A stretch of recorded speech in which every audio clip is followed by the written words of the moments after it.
Assalamualaikum warahmatullahi wabarakatuh. Selamat sore, salam sejahtera untuk kita semua. Yang saya hormati Pak Waka, Pak Kabakop,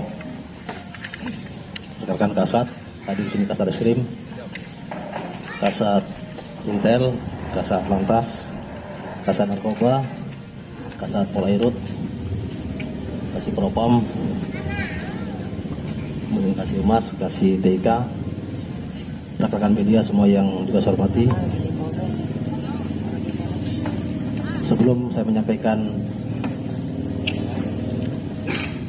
penyampaian terkait kinerja kami selama 1 tahun masih dalam suasana perayaan Natal, saya atas nama keluarga besar Polres Toraja Barat mengucapkan selamat merayakan Natal bagi seluruh masyarakat Kota Toraja Barat dan juga rekan media. Semoga Tuhan Yang Maha Esa senantiasa memberikan kedamaian, kebahagiaan, dan keberkahan bagi rekan-rekan yang merayakan Natal. Selanjutnya dapat kami sampaikan kepada rekan sekalian. Yang pertama berkaitan dengan antisipasi gangguan Kamtibmas selama 1 tahun di tahun 2023 ini. Jumlah tindak pidana yang terjadi selama 1 tahun sebanyak 168 kasus dengan penyelesaian tindak pidana sebanyak 199. Jadi kalau kita lihat jumlah dengan penyelesaian ini lebih tinggi penyelesaian. Alhamdulillah di tahun 2023 ini beberapa tunggakan kasus yang ada di tahun 2022 kami bisa selesaikan di tahun 2023, sehingga capaian atau persentase penyelesaian kasusnya kurang lebih sekitar 118,45%. Selanjutnya apabila kami bandingkan antara jumlah tindak pidana yang terjadi di tahun 2022 dengan 2023, alhamdulillah terjadi penurunan. Tahun 2022 sebanyak 179, alhamdulillah di tahun 2023 sebanyak 168 dengan tren penurunan sebanyak 11 kasus atau persentase 6,14%. Sedangkan untuk penyelesaian tindak pidana sebaliknya mengalami kenaikan dari 133 di tahun 2022 menjadi 199 di tahun 2023 dengan tren kenaikan 66 kasus atau 49,62%. Selanjutnya berkaitan dengan kasus 3C ya, curat curanmor, juga alhamdulillah mengalami penurunan, di mana pada tahun 2022 terjadi 69 kasus 3C, kemudian di tahun 2023 terjadi 61. Jadi tren penurunannya ini 8 kasus atau kurang lebih sekitar turun 11,6%. Sedangkan untuk penyelesaian tindak pidana khusus yang berkaitan dengan 3C ini ya, curah dan curanmor, itu mengalami kenaikan yang cukup signifikan dari 35 kasus yang diselesaikan di tahun 2022 menjadi 58 kasus yang kami selesaikan di tahun 2023 dengan persentase kenaikan sebanyak 65,7% atau tren kenaikannya sebanyak 23 kasus. Kemudian yang berkaitan dengan illegal thing ya, baik illegal BBM, illegal logging, illegal mining, illegal fishing, alhamdulillah selama tahun 2023 Satreskrim Polres Toraja Barat berhasil mengungkap dan menuntaskan 11 kasus illegal thing, 8 kasus illegal BBM, 2 kasus illegal logging, dan 1 kasus illegal fishing. Kemudian dari 11 kasus yang terjadi, alhamdulillah semua sudah tuntas, sudah selesai. Perkaranya sudah atau sedang dalam proses pemeriksaan di pengadilan. Kemudian apabila kami bandingkan antara tahun 2023 dengan tahun 2022, alhamdulillah mengalami kenaikan. Jadi di tahun 2022 kasus yang kami ungkap berkaitan dengan illegal thing ini hanya 6 kasus, ya, hanya 6 kasus. Sedangkan di tahun 2023 ini alhamdulillah 11 kasus. Jadi naik 5 kasus atau 83,33%, termasuk untuk penyelesaiannya juga sama. Kemudian dari gambaran awal tadi saya sampaikan, 168 kasus tindak pidana yang terjadi di tahun 2023 ini, 3 kasus yang menduduki peringkat tertinggi. Yang pertama adalah kasus curat, yaitu 33 kasus. Kemudian yang kedua curanmor, 27 kasus, dan penganiayaan sebanyak 22 kasus.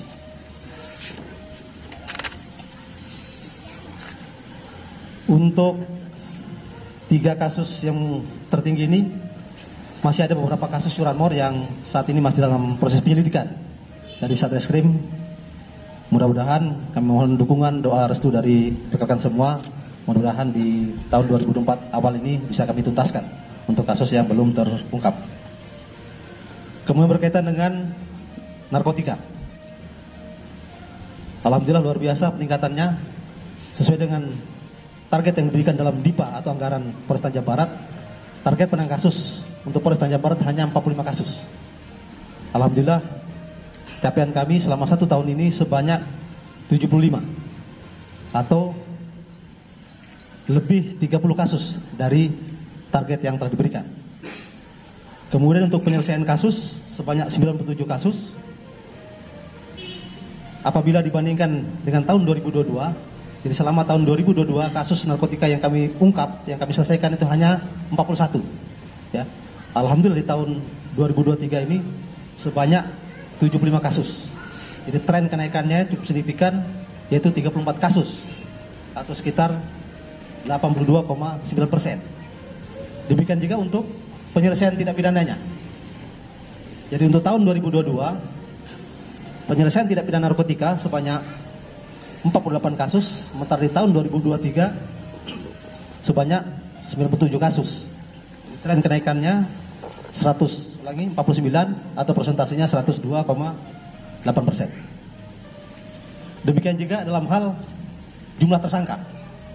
Jadi jumlah tersangka narkotika yang kami amankan di tahun 2022 itu sebanyak 60 orang, terdiri 59 laki dan 1 perempuan. Alhamdulillah di tahun 2023 ini naik 42 orang. Ya. Total semuanya sebanyak 102 orang, terdiri 85 laki-laki dan 17 perempuan. Demikian juga untuk yang berkaitan dengan barang bukti rekan sekalian. Untuk barang bukti yang kami amankan, yang pertama jenis sabu. Di tahun 2022 sebanyak 266,82 gram. Alhamdulillah di tahun 2023 ini sebanyak 5.798,96 gram, atau ada kenaikan ya jumlah barang bukti 5.532,14 gram, jadi 5,5 kilo ya dari yang kami amankan di tahun 2022. Kemudian di tahun 2023 ini juga kami mengamankan 55 butir ekstasi. Sementara tahun 2022 tidak ada ya. Jadi bibit ekstasi di tahun 2022 tidak ada. Alhamdulillah di tahun 2023 ada tambahan 55 butir ekstasi dan 2,11 gram ganja. Kemudian apabila dikalkulasikan secara ekonomis ya, dari jumlah barang bukti yang kami amankan sebanyak 5.758,96 gram.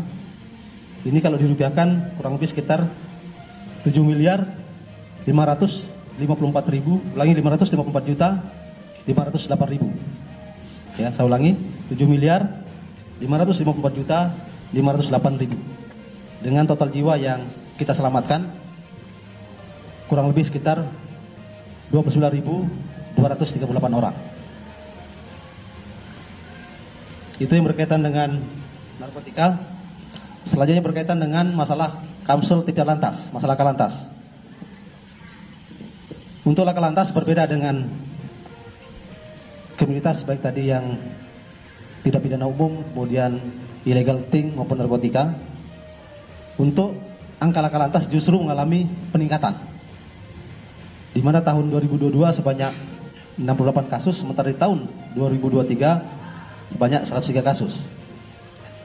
Untuk 103 kasus ini 49 kasus sudah diselesaikan secara restoratif justice karena sifat kerugiannya hanya kerugian material yang tidak banyak, dan ini berdasarkan dari kesepakatan dua belah pihak. Kemudian 21 kasus di SP3 karena terduga tersangkanya meninggal dunia. Kemudian yang sudah P21 sebanyak 9 kasus, 13 kasus masih dalam proses sidik, dan 11 kasus dalam proses penyelidikan dari penyidik Laka Lantas Satlantas Polres Tanjung Barat. Kemudian apabila kita melihat dari anatomi kejadiannya rekan sekalian, rata-rata kejadian kecelakaan lalu lintas banyak terjadi di jalur lintas timur, yakni sebanyak 53 kasus. Kemudian jalur lintas Tungkal Jambi sebanyak 34 kasus, dan di dalam kota Kuala Tungkal sendiri hanya 12 dari total 103 kasus ini.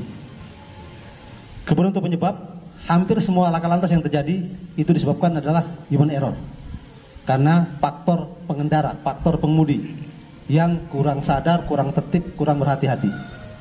Faktor lain pendukungnya adalah kondisi jalan rekan sekalian, ya. Kondisi jalan kita yang cenderung sepi, kemudian agak sempit, penerangan jalan juga kurang, rambu lalu lintas juga kurang. Kemudian kalau kita lihat jalur lintas timur, kondisi jalan berliku, kemudian relatif gelap juga karena penerangan juga kurang, agak sepi juga. Jadi dengan kondisi jalan sepi, cenderung para pengendara maupun para pengemudi mengemudikan kendaraannya dengan kecepatan yang cukup tinggi, yang kemudian berpotensi untuk terjadinya laka lantas. Itu rekan sekalian yang berkaitan dengan Kamtimas maupun Kapsab Tindak Lantas. Selanjutnya yang berkaitan dengan kesiapan kami dalam rangka pengawalan pemilu, perlu kami sampaikan kepada rekan sekalian bahwa untuk Tanjung Barat ini jumlah DPT kita, ya, sesuai dengan yang dirilis oleh KPU sebanyak 234.583 yang tersebar di 13 kecamatan, 114 desa, 20 kelurahan, kemudian 5 daerah pemilihan yang ada di Tanjung Barat ini. Kemudian jumlah calon legislatif kita sebanyak 421 orang yang akan memperebutkan 35 kursi anggota DPRD Tanjung Barat, ya. Kemudian jumlah TPS keseluruhan yang ada di Tanjung Barat sebanyak 1020. Itu terbagi dalam 3 kategori. Yang pertama, kategori kurang rawan, itu sebanyak 868. Kemudian kategori rawan itu banyak 150, dan alhamdulillah di tempat kita tidak ada kategori yang sangat rawan. Yang ada adalah kategori TPS khusus, yaitu TPS yang ada di LP kelas 2B Kuala Tungkal. Nanti di LP kelas 2B Kuala Tungkal kita akan menyiapkan 2 TPS untuk para pemilih yang saat ini ada di dalam lapas. Kemudian dari 1020 TPS ini itu dibutuhkan personil pengamanan sebanyak 292 personil Polri, ya. Ini saya bicara khusus personil Polri. Yang tercover dari Polres sebanyak 206, sementara 86 personil. Nanti kami akan minta BKU, perkuatan pengamanan dari Polda Jambi. Termasuk kami sudah berkoordinasi dengan Pak Karop untuk meminta BKU 1 peleton Brimob yang akan kita tembakan di Tungkal untuk antisipasi hal-hal yang tidak kita inginkan. Kemudian untuk potensi kerawanan rekan sekalian yang berkaitan dengan pemilu, tentunya hal-hal sifatnya umum, yang antaranya adalah black campaign, ya, kampanye hitam, politik identitas, money politik dan sebagainya. Itu yang sifatnya umum. Kemudian kami juga sudah mengidentifikasi potensi kerawanan pemilu yang ada di masing-masing dapil. Yang antara lain misalnya di dapil 1 yang meliputi 3 kecamatan, ya, seberang kota, kemudian Tungkal Ilir dan Beram Hitam. Antara lain potensi kerawanannya adalah karena di sini merupakan pusat penyelenggara pemilu, ya, tentunya rawan terjadinya unjuk rasa, rawan terjadinya sabotase. Kemudian di sini juga pusat pemerintahan, potensi kerawanannya adalah berkaitan masalah netralitas, ya, terutama dari rekan ASN. Kemudian di tempat kita ini, ya, di dapil 1 ini di Beram Hitam juga ada LP yang juga berpotensi terjadinya kerusuhan, ya, termasuk di dapil-dapil lain, ya. Di Dapil 2 misalnya yang meliputi Betara dan Kuala Betara, ya antara lain akses yang harus melewati jalur sungai untuk Kecamatan Kuala Betara. Dan juga masih adanya potensi konflik antara masyarakat dengan pihak perusahaan yang beraktivitas di wilayah Betara maupun Kuala Betara. Kemudian di Dapil 3 antara lain ya di samping rawan banjir ya, Merlung, Muara Papalik dan Renang Mendalu juga berpotensi terjadinya kalakatas karena merupakan jalur lintasan timur. Kemudian karena berbatasan dengan wilayah Batanghari dan Tebu, tentunya berpotensi terjadinya pemilih ganda. Itu termasuk juga untuk Dapil 4 dan Dapil 5, rekan sekalian. Kami sudah mengidentifikasi dan kami sudah melakukan langkah-langkah antisipasi dari saat ini ya. Mudah-mudahan situasi tetap kondusif sesuai dengan apa yang kita harapkan. Perkembangan saat ini rekan sekalian berkaitan dengan masalah pemilu, alhamdulillah sampai dengan saat ini dari tahap awal pendaftaran bakal calon legislatif sampai dengan tahap kampanye saat ini belum ada temuan yang sifatnya pelanggaran maupun tidak pidana pemilu yang terjadi di Tanjung Barat ini. Mudah-mudahan situasi dapat terus kita pelihara sampai dengan nanti pelantikan dari calon terpilih. Itu rekan sekalian yang dapat saya sampaikan. Selanjutnya pada momentum pergantian malam tahun baru ini, kami juga mengucapkan selamat tahun baru kepada kita semua. Semoga tahun 2024 lebih baik dalam segala hal daripada tahun 2023 untuk kita semua. Kemudian berkaitan dengan pergantian malam tahun baru, kami mohon kepada rekan media untuk disampaikan kepada seluruh masyarakat Tanjung Barat. Ada beberapa hal yang menjadi himbauan kami dari Polres Tanjung Barat. Yang pertama, mari kita sama-sama menjaga situasi yang sudah kondusif di Tanjung Barat ini dengan sama-sama tidak melakukan tindakan-tindakan yang kontraproduktif dengan saat ini yang kita laksanakan. Kita pelihara persatuan, kesatuan. Kita memiliki salah satu kekayaan di Tanjung Barat ini yaitu multi etnis, multi agama. Dan alhamdulillah selama ini kita bisa hidup berdampingan dengan rukun. Ini harus kita pelihara, jangan sampai kerukunan umat beragama ya antar suku yang ada di sini terkoyak atau rusak oleh pihak-pihak tertentu yang tidak menginginkan Tanjung Barat ini damai. Kemudian mari kita laksanakan momentum pergantian tahun ini dengan melakukan hal-hal yang sifatnya positif. Misalnya berkumpul dengan keluarga, melaksanakan doa bersama ya, baik itu di masjid, di gereja, di kelenteng maupun tempat ibadah yang lain. Dan hal ini jauh lebih bermanfaat ketimbang kita hura-hura. Selanjutnya saya menghimbau juga kepada saudara-saudara kita, khususnya adik-adik kita, para remaja, untuk tidak melaksanakan aksi konvoy atau kegiatan balap liar, ugal-ugalan di jalan yang dapat mengganggu keamanan, keselamatan, ketertiban dan kelancaran lalu lintas. Kemudian jangan sampai ada kegiatan-kegiatan kumpul-kumpul yang di situ diwarnai dengan kegiatan-kegiatan yang negatif, misalnya mengkonsumsi miras, kemudian narkotika dan sebagainya. Jadi saya menghimbau kepada seluruh masyarakat Tanjung Barat, mari kita sama-sama untuk menjaga situasi yang kondusif ini bersama-sama. Karena kalau kami saja Polres Tanjung Barat tentunya tidak mampu. Insya Allah dengan semangat kita bersama, dengan niat kita bersama, secara bahu-membahu, insya Allah situasi kondusif dapat kita wujudkan di Tanjung Barat ini. Yang terakhir, yang perlu saya sampaikan kepada masyarakat Tanjung Barat, kami di Polres Tanjung Barat ini menyediakan tempat untuk penitipan kendaraan. Jadi bagi masyarakat yang mungkin akan melaksanakan liburan tahun baru, di samping penjagaan, ya, di sebelah kiri penjagaan itu merupakan lokasi untuk penitipan kendaraan, baik itu roda 4, roda 2 termasuk barang-barang yang lain. Daripada mungkin di rumah tidak aman, silakan titip ke kami, gratis, ya, tidak dipungut biaya. Dan insya Allah kami jaminkan dengan segala kemampuan kami, tentunya dengan ridho Allah Subhanahu Wa Taala, insya Allah barang tersebut aman. Itu aja mungkin rekan sekalian yang perlu saya sampaikan. Baik rekan sekalian, terima kasih atas kehadirannya. Terima kasih sekali lagi atas kerjasama yang luar biasa di tahun 2023. Semoga di tahun 2024 Polres Tanjung Barat dengan rekan-rekan media bisa semakin bersinergi untuk sama-sama kita membangun Tanjung Barat menjadi kabupaten yang maju, yang makmur dan barokah sesuai dengan cita-cita bersama.